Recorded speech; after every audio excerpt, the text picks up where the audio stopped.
Online education की नई श्रृंखला उत्तराखंड के महत्वपूर्ण प्रश्नों में आप लोगों का स्वागत है। उम्मीद है पुरानी वीडियो भी आप लोगों को पसंद आई होगी। इसमें आज भाग 5 में कुछ नए प्रश्नों के साथ आप लोगों के मध्य उपस्थित हैं। अगर आप लोगों को ये श्रृंखला पसंद आ रही है तो आप लोग चैनल को लाइक करें, सब्सक्राइब करें एंड बेल आइकन को हिट जरूर करें। तो आज का जो हमारा पहला प्रश्न होगा आपके लिए वो है, निम्नलिखित में से 15 वर्ष से 22 वर्ष की आयु के मध्य 7 बार युद्ध लड़ने वाली निम्नलिखित में से एकमात्र वीरांगना, ये निम्न इसमें ऑप्शन थी लेकिन क्वेश्चन यही आ गया, कौन सी वीरांगना थी गढ़वाल की जो कि 15 से 22 वर्ष की आयु तक 7 बार युद्ध लड़ा, जिसने कितने साल तक, 7 साल तक युद्ध लड़ा और 7 बार युद्ध लड़ा, कौन सी थी? तो उत्तर आ जाता है आपका तीलू रौतेली। जी हाँ, कौन? तीलू रौतेली। उनके पिता का नाम भूप सिंह गौरला था और जो माता थी मैणा देवी थी। जन्म गुरड़ गांव पौड़ी गढ़वाल में हुआ था इनका जन्म। और इनकी जो जयंती बनाई जाती है 8 अगस्त को, बहुत इंपॉर्टेंट है, इसे नोट जरूर कर लीजिए। 8 अगस्त कई बार पूछा जाता है तीलू रौतेली की जयंती कब बनाई जाती है, पूछा गया है प्रश्न। उनका जन्म 8 अगस्त 1663 में हुआ था। कब हुआ था? 1663 में, और 65 तक ये रही। तो 8 अगस्त के दिन इनके जो मूर्ति है उसके नीचे उनकी जन्म तिथि 1663 लिखी हुई है। उसके बाद उनकी घोड़ी का नाम बिंदुली था। आप लोगों ने पहले भी ये प्रश्न आ चुका है पेपर में कई बार कि तिलू रोतली के घोड़ी का नाम क्या था? बिंदुली था। ये घोड़ी, उनकी एक मूर्ति लगाई गई है घोड़ी के साथ, ये भी प्रश्न आ चुका है। दोस्त वेलो और देवली थे जो कि युद्ध में मारे गए थे। और प्रथम युद्ध जो था उनका खैरागढ़ का था और इन्होंने कत्यूरियों को भगा दिया था गढ़वाल से। रायखेत के युद्ध में इनकी जो घोड़ी थी बिंदुली वो मारी गई। रायखेत का युद्ध ये भी पूछा जाता है। इन्हें गढ़वाल की लक्ष्मीबाई चौहान ऑफ आर्क के नाम से भी जाना जाता है। गढ़वाल की लक्ष्मीबाई, कई बार ये भी प्रश्न आ जाता है, बहुत सिंपल प्रश्न है। गढ़वाल की लक्ष्मीबाई के नाम से किसे जाना जाता है? चौहान ऑफ आर्क के नाम से किसे जाना जाता है? रामू रजवा नामक कतुरी राजा ने जब ये नयार नदी में नहा रही थी उस समय पीछे से छुप के वार किया और चुपके से उनको मार डाला। किसको? तीलू रौतेली को। तो तीलू रौतेली को किसने मारा? तो रामू रजवा नामक एक कतुरी राजा था। रण इनकी याद में गढ़वाल में रणभूत कौतिक मनाया जाता है। क्या मनाया जाता है? रणभूत कौतिक। किसकी याद में? तीलू रौतेली की याद में रणभूत कौतिक मनाया जाता है। तीलू रौतेली की जो मूर्ति है वो कहाँ स्थित है? बीरू खाल में। आप तो देहरादून में भी स्थापित करती गई है मूर्ति, लेकिन जो मेन मूर्ति है वो बीरू खाल में इनकी मूर्ति है। अब आते हैं हम दूसरे प्रश्न की ओर। कुमाऊं विश्वविद्यालय का कुल गीत जय विश्वविद्यालय कुमाऊं किसने लिखा? कुमाऊं विश्वविद्यालय का जो विश्वविद्यालय का कुल गीत है जय विश्वविद्यालय कुमाऊं, ये लिखा प्रोफेसर दिव्या भट्ट ने। कुमाऊं विश्वविद्यालय की स्थापना 1973 में हुई थी। गढ़वाल कुमाऊं दोनों की एक साथ ही हुई थी 1973 में। इनके 3 परिषद है, एक शोभन सिंह जीना परिषद कैंपस अल्मोड़ा है, डीएसबी कैंपस नैनीताल और भीमताल कैंपस है, और कुल 75 इनके साथ कॉलेज संस्थान जुड़े हुए हैं, 75 संस्थान जुड़े हुए हैं। अगले प्रश्न की ओर लौटते हैं। हिमालय राज संदर्भ कोश के लेखक कौन है? एक किताब का नाम है हिमालय राज संदर्भ कोश, बहुत इंपॉर्टेंट बुक है, तो आप लोग देख लीजिए। इसके जो लेखक है जय सिंह रावत है। कौन है? जय सिंह रावत, आपने नाम सुना होगा जय सिंह रावत जी का। 10 अप्रैल 1955 को सांकरी गांव चमोली में इनका जन्म हुआ था। 10 अप्रैल 1955 यानी 10 अप्रैल 1955 को सांकरी गांव चमोली में इनका जन्म हुआ था। इनकी अन्य रचनाओं में उत्तराखंड की जनजातियों का इतिहास, बहुत इंपॉर्टेंट है, ये भी पूछा गया उत्तराखंड की जनजातियों का इतिहास, बहुत इंपॉर्टेंट प्रश्न है। टिहरी राज्य का ऐतिहासिक जन विद्रोह, ये भी पेपर में आ चुका है। टिहरी राज्य का ऐतिहासिक जन विद्रोह किसकी रचना है? स्वाधीनता आंदोलन में उत्तराखंड की पत्रकारिता, दुनिया रंग बिरंगी, ये इनकी अन्य पुस्तकों में है। यह उत्तराखंड की जनजातियों का इतिहास। टिहरी राज्य का ऐतिहासिक जन विद्रोह, जय सिंह रावत, बहुत इंपॉर्टेंट बुक है। स्वाधीनता आंदोलन में उत्तराखंड की पत्रकारिता, जय सिंह रावत, बहुत इंपॉर्टेंट है, नोट जरूर कर लीजिए इन्हें। अब लौटते हैं अपने अगले प्रश्न की ओर। बाणासुर का किला कौन से गांव में स्थित है? यह बाणासुर का किला किस जनपद में स्थित है, कहाँ पे स्थित है, ये भी प्रश्न पूछा जाता है। तो बाणासुर का किला है कर्णकरायत गांव में। ये गांव कहाँ पड़ता है? चंपावत से लोहा घाट की ओर एक मार्ग आता है उसमें पड़ता है, कर्णकरायत गांव में। बाणासुर का किला लोहा घाट से लगभग 6 से 7 किलोमीटर दूर कर्णकरायत नामक गांव में स्थित है। कहाँ स्थित है? कर्णकरायत नामक गांव। यह है बाणासुर का किला, देख लीजिए। यह उसका आंतरिक ढांचा है बाणासुर के किले का। जो बाणासुर था भगवान शिव का भक्त था।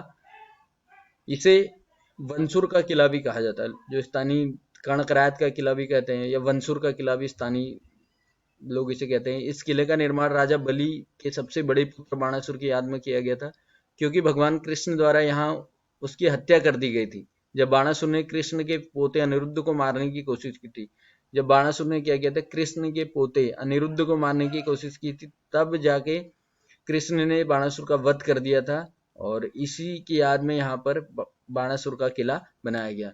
अब ये इंपॉर्टेंट कहानी आती है कि क्यों मारा अनिरुद्ध ने, जब अनिरुद्ध को बाणासुर ने क्यों मारा, क्योंकि बाणासुर की पुत्री थी उषा।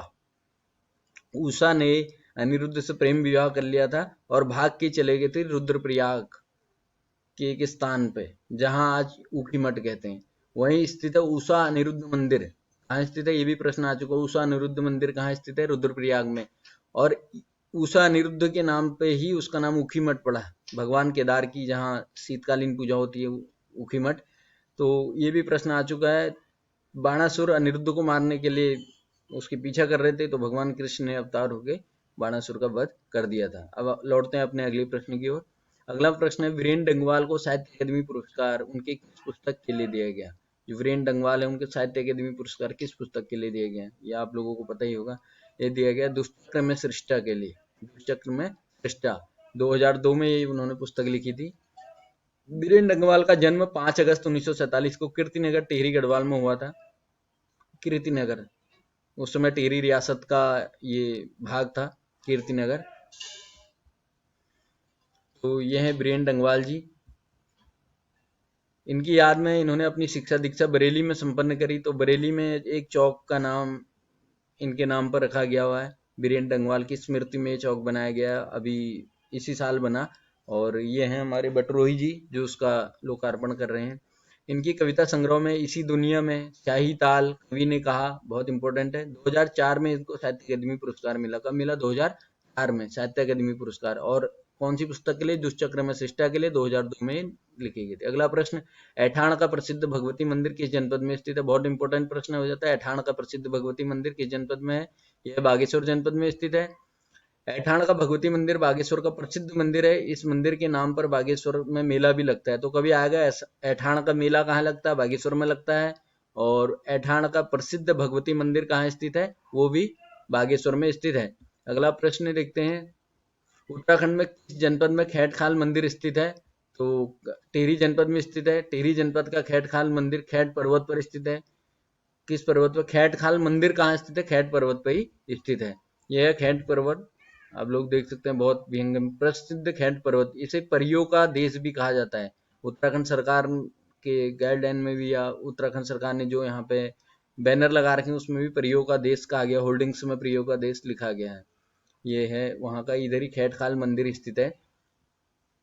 खैट पर्वत को परियों का पर्वत भी कहा जाता है। कभी पूछा जाता है परियों का पर्वत किस पर्वत को कहा जाता है, खैट पर्वत को, क्योंकि इस पर्वत पर परियों का निवास स्थान बताया जाता है। ऐसी वहाँ की किंवदंतियां, मान्यता है, और वहाँ के लोगों का यह मानना है। यह थात गांव से 5 किलोमीटर दूर स्थित है, और यहाँ परियों की पूजा की जाती है। और जून महीने में यहाँ पे मेला भी लगता है। खैट जो ये खाल मंदिर है यहाँ पे। जीतू बगड़वाल की कहानी का संबंध है इससे। जीतू बगड़वाल बहुत अच्छी बांसुरी बजाता था। तो एक दिन यहाँ गाय चराते हुए, बकरियां चराते हुए खैट पर्वत पर पहुंचा, तो परियों ने उसको रोका और कहा कि आप रोज यहाँ पर बांसुरी बजाने के लिए आएंगे। एक दिन धान रुपाई के वक्त जीतू बगड़वाल नहीं आ पाया, तो परिया उसके धान के खेत में जाके ही और उसके बैलों के साथ उसको ले गई। ऐसा कुछ किंवदंतियां हैं। भूमियाल एक पुस्तक है अबोध मंद बहुगुणा की, उसमें इसका जिक्र मिलता है। अगला है, उत्तराखंड में गिरदा के नाम से किसे जाना जाता है। तो आप लोगों को पता है, गिरदा के नाम से जाना जाता है गिरीश तिवाड़ी को। उनका जन्म कब हुआ था, 10 सितंबर 1945 को हौलबाग अल्मोड़ा में हुआ था, गिरीश तिवारी का। यह है गिरीश तिवारी गिरदा। प्रमुख कृतियों में उनके उत्तराखंड काव्य, नंगाड़े खामोश हैं, धनुष यज्ञ, शिखरों के स्तर, हमारी कविता के आखिर, रंग डारी दियो हो अलबेलन में। ये बहुत इंपॉर्टेंट है। नंगाड़े खामोश हैं, रंग डारी दियो अलबेलन में आ भी चुका है कई परीक्षाओं में ऐसे प्रश्न। धनुष यज्ञ आ चुका है, शिखरों के स्तर, हमारी कविता के आखिर। उसके बाद गिरदा को उत्तराखंड का जन कवि कहा जाता है, क्योंकि ये लोगों के लिए गीत गाते थे, ये लोगों के गायक थे। गिरदा एक फक्त ग्रामीण गवैया थे, ऐसा डॉक्टर शेखर पाठक ने कहा है। उत्तराखंड में कुली बेगार प्रथा डॉक्टर शेखर पाठक की प्रमुख पुस्तक है, आप लोगों ने देखा होगा। तो उन्होंने कहा गिरदा के लिए गिरदा एक फक्कड़ ग्रामीण गवैया थे। लोक गायक झुसिया दमाई पर इन्होंने बहुत महत्वपूर्ण शोध प्रबंध लिखा। इन्होंने अपना जो शोध ग्रंथ लिखा वो किसमें लिखा, एक लोक गायक है झुसिया दमाई के ऊपर इन्होंने अपना शोध ग्रंथ प्रकाशित किया। उत्तराखंड मेरी मातृभूमि, हम लड़ते रहे भूलो, आज दिन की प्रसिद्ध जनगीत है। ये बहुत इंपॉर्टेंट है, उत्तराखंड मेरी मातृभूमि मेरी पितृभूमि, ऐसा एक गाना है इनका बहुत इंपॉर्टेंट। अगर आप लोग आरजे काव्य को फॉलो करते हैं तो आप लोगों ने एक पहाड़ी ऐसा भी मैं इसके बोल सुने होंगे, उत्तराखंड मेरी मातृभूमि, बहुत अच्छा गाना है। हम लड़ते रहे भूला, इनके बहुत इंपॉर्टेंट गीतों में से। अगला है टिहरी राज्य में सकलाना विद्रोह कब हुआ, बहुत इंपॉर्टेंट प्रश्न है, पेपर में आ चुका है। टिहरी राज्य में सकलाना विद्रोह कब हुआ, तो ये हुआ 1947 में। यह जन आंदोलन सफल रहा, जो सकलाना विद्रोह था। 15 दिसंबर 1947 को 15 दिसंबर 1947 को मुआफीदारों को सकलाना का शासन आजाद पंचायत को सौंपना पड़ा। ये किसने किया था, आजाद पंचायत ने किया था। शीघ्र ही बड़ियारगढ़ देवप्रयाग कीर्तिनगर में भी आजाद पंचायत का गठन हो गया। ये आजाद पंचायत का गठन हो गया और आजाद पंचायत के मांग पे ही टिहरी में ये विद्रोह होने लगा। और सकलाना विद्रोह के इसके बाद कीर्तिनगर विद्रोह ये होने लगे और बाद में टिहरी 15 अगस्त 1949 को ऑफिशियली उत्तर भारत में इसको टिहरी रियासत को मिला लिया गया। तो ये प्रश्न भी आ चुका है कि किसके कहने पर, आजाद पंचायत के कहने पे। अब बड़ियारगढ़ है, बड़ियारगढ़ की बाढ़ एक बहुत इंपॉर्टेंट डॉक्यूमेंट्री है, बहुत एक पुस्तक है, आप लोग कमेंट करके बताओ किसकी है। अगला प्रश्न, उत्तराखंड में किलवरी नामक पर्वत चोटी कहाँ स्थित है, तो नैनीताल में है किलवरी। ये भी प्रश्न आ चुका है। नैनीताल की खोज 18 नवंबर 1841 को किसने की थी, नैनीताल की खोज पी बैरन ने। पिलग्रिम नाम भी लिखते हैं ये, और रोजा शराब फैक्ट्री के मालिक थे कौन, पी बैरन ने खोज करी थी। पिलग्रिम लॉज भी है इनका। पहाड़ पर पानी का कटोरा या झीलों की नगरी के नाम से भी नैनीताल को जाना जाता है। प्राचीन नामों में इसे छकाता परगना, सृष्टिखात परगना के नाम से भी इसका नाम मिलता है। उपनाम सरोवर नगरी, त्रिऋषि सरोवर। त्रिऋषियों में कौन कौन से हैं, अत्रि, पुलस्त्य और पुलह। त्रिऋषि, 3 ऋषियों ने यहाँ पर तपस्या की थी, इसलिए इसे त्रिऋषि सरोवर के नाम से भी जाना जाता है। सरोवर नगरी, छकाता परगना, ये है नैनीताल। आम के आकार का दिखता है, ये भी प्रश्न पूछा गया है। यहाँ की अन्य पर्वत चोटियों में लड़िया काटा, देवपाटा और camel's back, Dorothy seat, Tiffin top, China peak, Ayarpata, Hadigadhi, Snow View, Alamsariya, Sher ka डांडा, बहुत सारे पर्यटक स्थल हैं, बहुत सारी यहाँ पे प्रमुख पर्वत चोटियां हैं। 7 पहाड़ियों से घिरा हुआ है नैनीताल, बीच में बसा हुआ है। नैनीताल को सप्तभृंग क्षेत्र भी कहा जाता है, बहुत इंपॉर्टेंट प्रश्न हो जाता है। सप्तभृंग क्षेत्र, नैनीताल को क्या कहा जाता है, सप्तभृंग क्षेत्र। ये पेपर में आ सकता है, सप्तभृंग क्षेत्र किस क्षेत्र को कहा जाता है, नैनीताल को कहा जाता है। और ये भी पर्वत चोटी, लड़िया Kanta, देवपाटा, camels back, Dorothy seat भी पेपर में आ चुका है। टिफन टॉप, चाइना पीक भी आ चुका है, कहाँ स्थित है, आयरपाटा, हाडीगढ़ी, स्नोव्यू, आलमसरिया, शेर का डांडा। ये नैनीताल को सप्तभृंग क्षेत्र कहा जाता है। अगला, 1962 में उत्तर प्रदेश की ग्रीष्मकालीन राजधानी घोषित करी गई थी। किसी नैनीताल को उत्तर प्रदेश की ग्रीष्मकालीन राजधानी कब घोषित करी, 1962 में करी गई थी। उत्तराखंड का उच्च न्यायालय 9 नवंबर 2000 को नैनीताल में स्थापित किया गया, स्थित है। कहाँ स्थित है, उत्तराखंड का उच्च न्यायालय नैनीताल में है और इसकी स्थापना 9 नवंबर 2000 को की गई थी। ये है नैनीताल का, ये दृश्य आपने देखो नैनीताल लोकल लोगों। तो कैसी लगी हमारी ये वीडियो, आप लोगों को कमेंट करके जरूर बताएं। चैनल को अगर अच्छी लगी, चैनल को सब्सक्राइब करें, लाइक करें और बेल आइकन को हिट जरूर करें, और ऐसी वीडियो शेयर भी करें। उत्तराखंड ऑनलाइन एजुकेशन में आप सभी लोगों का बहुत बहुत धन्यवाद। अगर आप हमारी फेसबुक आईडी से जुड़ना चाहते हैं, ये रही हमारी फेसबुक आईडी प्रज्ञा कोचिंग सेंटर के नाम से। इसमें भी आप लोगों को अच्छे अच्छे कंटेंट डालते रहते हैं, आप लोगों को मिलते रहेंगे। और हमसे जुड़े रहने के लिए बहुत बहुत धन्यवाद।